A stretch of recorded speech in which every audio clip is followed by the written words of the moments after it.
Maksim Yakubets, hacker name Aqua, as the leader of a cybercriminal gang responsible for multiple ransomware attacks. They named their company Evil Corp. Hundreds of millions of dollars from thousands of people and companies. So here's a question. How is the FBI's most wanted cybercriminal still a free man?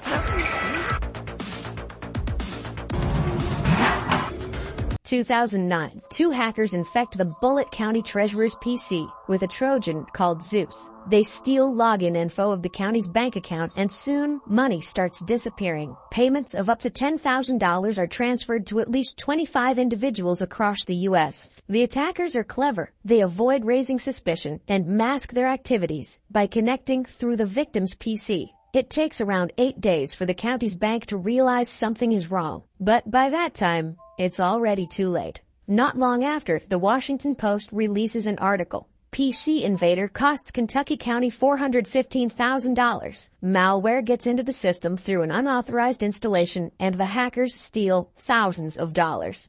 On July 9, 2010, U.S. authorities receive help from Russian law officials. The email address tied to the Aqua hacker is traced to Maksim Yakubets. Quite easily so. The cybercriminal uses the same account to order a stroller for his baby. This discovery soon leads to a residential search of Yakubets' home, but the investigation doesn't bear fruit.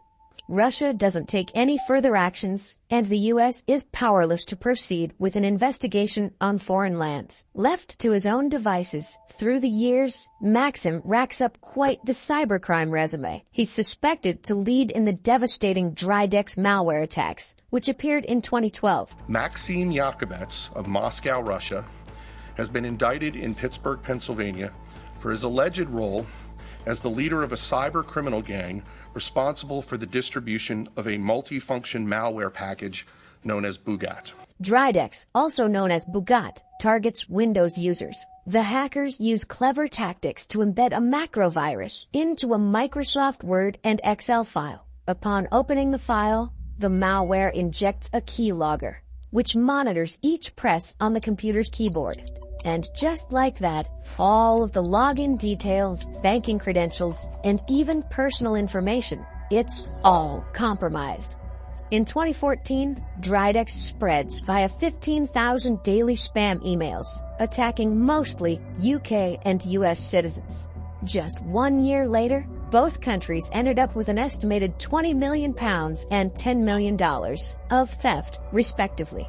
Around the same time, the Dridex gang becomes known as Evil Corp, with Yakubets allegedly serving as their leader. Evil Corp members quickly proved to be one of the most dangerous hacker groups in the world. Federal prosecutors charged 2 Russian hackers today with ripping off American businesses and schools, even a nursing home. This way, with Dridex alone, the hacker organization steals over $100 million from hundreds of banks and institutions. And that's just the beginning. Soon after, a whole bouquet of new malware follows. Locky, a Microsoft Word document containing macroviruses.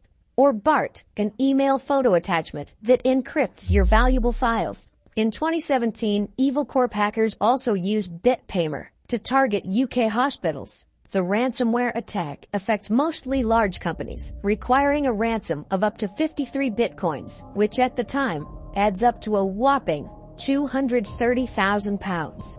However, 2019 delivers a surprise. Evil Corp, Maksim Yakubets, and all his associates receive sanctions from the U.S. Treasury Department. If any of the Evil Corp members ever leave Russia, they ought to be arrested. What's more, 2 of the most notorious hackers from Evil Corp are charged with criminal violations by the Department of Justice. That we will identify you, we will unmask you, and we will prosecute you. Maksim Yakubets also receives the highest bounty reward ever put on a hacker, $5 million. It's over for Evil Corp. Or is it? Just a year later, we encounter the story of the Garmin hacking. All their internal systems are encrypted, online services are down, and Garmin employees suspect WasteLocker, a ransomware type directly tied to Evil Corp. The Garmin ransomware attack results in a chilling $10 million ransom demand. Garmin doesn't say a word about paying it, but within 4 days, They begin to restore their services using a decryption key. Many sources speculate that Evil Corp got exactly what they wanted. Even if Yakubets is on the list of most wanted cybercriminals, the FBI can't reach the Russian hacker, at least as long as he's in Russia. But being restrained to one country doesn't seem to bother Yakubets.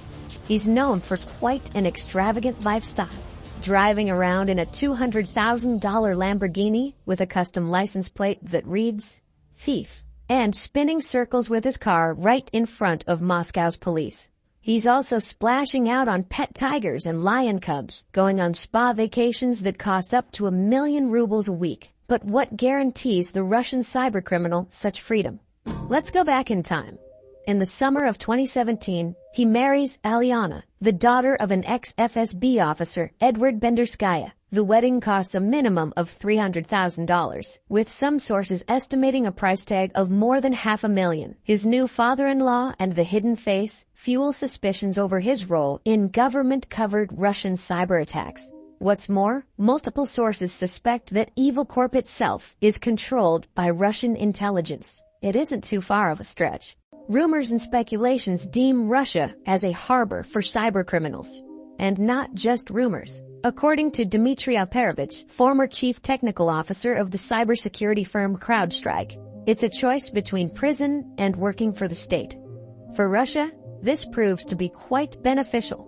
Why spend resources on researching revolutionary hacks and trying to avoid all types of cyber attacks when you can get a malicious actor to work for you? Russia's point of view is clear.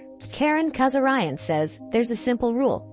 Just don't ever work against your country and businesses in this country. If you steal something from Americans, that's fine.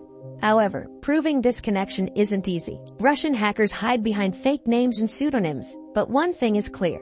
Maksim Yakubets is untouchable in Russia. And it's not just Yakubets. It's speculated that multiple members of Evil Corp are relatives of high-ranking Russian officials. Yet the Russian government brushes off hacking accusations against its citizens, and the FBI's most wanted cybercriminals, just like Maksim Yakubets, remain free. If he ever steps out of Russian soil, he'll be immediately arrested.